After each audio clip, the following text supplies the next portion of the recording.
Your Life, Fun and Recreation. Session 1. Putting the you in fun and laughter. This is the first of 3 sessions we'll spend on fun and recreation in the Your Life series.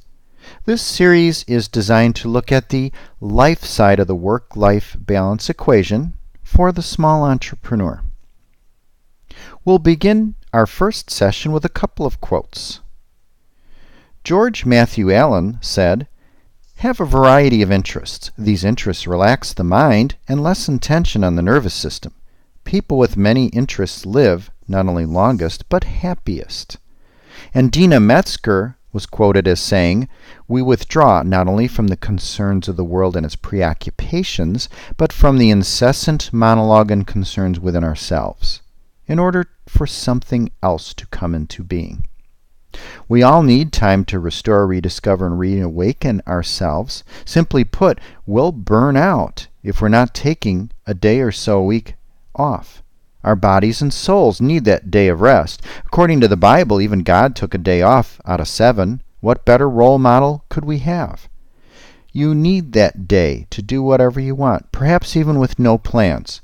Free, spontaneous. Go ahead and rest, play, honor your creative or spiritual side. The luxury of being able to do things at your own pace should be treasured and not ignored. You are creative. You can either discover or rediscover your creativity and your outlets for self-expression. For as we age, responsibilities increase and we have less time available, and recreation, fun, and leisure are often the first things to go, aren't they? But while this may be necessary from time to time, it's certainly not recommended to be your norm. In fact, when was the last time you had a completely unscheduled day off? When was the last time you simply played? It's so easy to get busy that we don't have time for things that we enjoy. But don't you have to stop and ask yourself, what's the point of doing all this work if I don't have time to enjoy the fruits of my labor? Coach Annie will often ask new clients to look at doing things that they really enjoy. And sometimes their response is they don't know what those things are anymore. But playing rejuvenates and re-energizes you so that you can return to work with enthusiasm and, yes, more productivity. Your life, no matter how wonderful, requires that balance of work and play. For the degree to which you can handle your leisure time will play a large part in determining the quality of your entire life. Leisure time is good for you, and it can even be enriching if you indulge yourself in challenging and productive activities. Let's look at some ancient wisdom. The great Roman statesman Cicero was quoted as saying, "Leisure consists in all those virtuous activities by which a man grows morally, intellectually, and spiritually." Plato and Socrates, Greek philosophers, pointed out the value of being leisurely in a productive way, taking time away from your work to self-actualize and grow as a human being. According to Plato and Socrates, work for the uncreative is an easy way to fill a void, but learning to be productive with your free time will take initiative and creativity. For those of you reading this who have not yet retired, pay close attention to the following because it very strongly supports the need for you to become a master of your leisure time right now. Research has shown that the need for the transition to retirement can seriously affect 1 in 5 individuals, leaving them in a state of mild to severe depression. Marilyn Sorensen, who is a clinical psychologist and author of the book Breaking the Chain of Low Self-Esteem, claims that low self-esteem is often the cause of post-retirement depression because people with low self-esteem throw themselves into their work and become overachievers, and when that work ends, their self-esteem drops off the cliff. Now, there are experts that take a contrarian view, and they say, well, if you're a workaholic, maybe instead of retiring, continue to work if that's what you enjoy.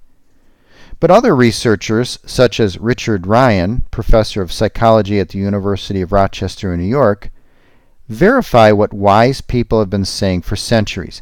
The endless pursuit of status, power, wealth, and fame by achievement-oriented individuals begins and ends in unhappiness. His lecture, entitled "Be Careful What You Wish For," found that people who are driven by wealth, fame, or power, which are extrinsic goals, are generally dissatisfied with their lives, and they're more prone to a variety of psychological disorders. In fact, people who chase extrinsic goals exclusively are generally insecure and obsessed with how they measure up to others. The issue is that achievement-oriented individuals never feel worthy, regardless of how much time they spend working. They continue to pursue more money, more fame, more status, more power, hoping one day they'll have enough and they'll be happy. In an attempt to get ahead of others, they'll continue to work harder, longer. Even if they have millions in the bank, they'll put off retirement indefinitely because they're still on their quest to prove their worthiness and achieve happiness. But if one wishes to obtain true satisfaction and a sense of well-being, this isn't the answer. Leisure time, loving relationships, personal growth, and a well-rounded life can make an insecure person feel worthy, not the extrinsic goals. If you find yourself an achievement-oriented person, it's time to ask yourself whether you just want to get by in life or become the person who you can be. Now, the work ethic can be a powerful force for good, but it also can prevent you from enjoying your free time. The guilt that the opportunity of leisure often brings you can sometimes block your enjoyment of your free time activities. It's time to stop feeling guilty. Accept yourself as a whole and get on with the balance of enjoying the freedom of leisure. Coach Annie's father was a phenomenal example. He made work his play. He absolutely loved what he did and didn't hesitate to add an element of fun to his job site. Those with whom he worked sometimes found an occasional dead fish stuffed underneath their truck seat or frogs leaping out of a mailbox. He was quite the practical joker. But even though he approached his work as play, he also recognized the need for that day off. Sometimes that day included him making a trip down to the shore with a fishing pole, which I believe, and Coach Annie believes, was his true recreation. What's your true recreation? Author Carlos Castaneda said, "It takes just as much energy to be miserable as it does to be happy." It's your choice. So is your funometer score registering at 0? Is it time to feng shui your life? Is it just plain fundamental to add more playfulness and laughter? Becoming a fount of fun isn't as difficult as it might seem, and it will make you more attractive. It'll even make you better looking. Did you know that laughter is a powerful antidote to stress, pain, and conflict? Nothing works faster and more dependably to bring your body back to balance than a good laugh. Well, exercise helps, but that takes time. Whereas humor can almost instantaneously lighten your burdens, inspire hope, connect you to others, and keep you grounded, focused, and alert. Have you ever caught yourself saying, "Well, I'll probably laugh about this later"? This is one time where we might suggest you abandon the delayed gratification. Why don't you just laugh now? And shared laughter is one of the most effective tools for keeping your relationships fresh and exciting. For example, if you incorporate more humor and play into your daily interactions with your partner, it can translate into more spontaneity and more intimacy. What's not to like about that? So, how do you begin to add more laughter and more fun day to day? Here are some ways. First, smile. It's the beginning of laughter, isn't it? And like laughter, smiling is contagious. Smiling at yourself in the mirror, or better yet, someone else, is the best gift you can give. If you don't feel like smiling, fake it till you make it. A second thought here is the attitude of gratitude. Make a list of things for which you're thankful. This simple act will keep you focused on positive and distance you from negative. Spend time with fun people. These are people who laugh easily, both at themselves and at the absurdities of life. Don't spend your time with the tight butts who can't see humor in anything. Bring humor into conversation by asking people, hey, what's the funniest thing that happened to you today, this week, or ever? Post this on your Facebook page and see how many comments and stories you might get. Find the humor. That's right, get over yourself. Share your most embarrassing moments. Doing so, let others see your human side. Laugh now. Again, we mentioned this early, but if you think you'll laugh about something later, why waste the time? Ask and answer, what's funny about this right now? Think about creating a whimsical space. Coach Annie and I had a picture of Kramer, that nutty Seinfeld character, and we hung it above our fireplace in one of our homes.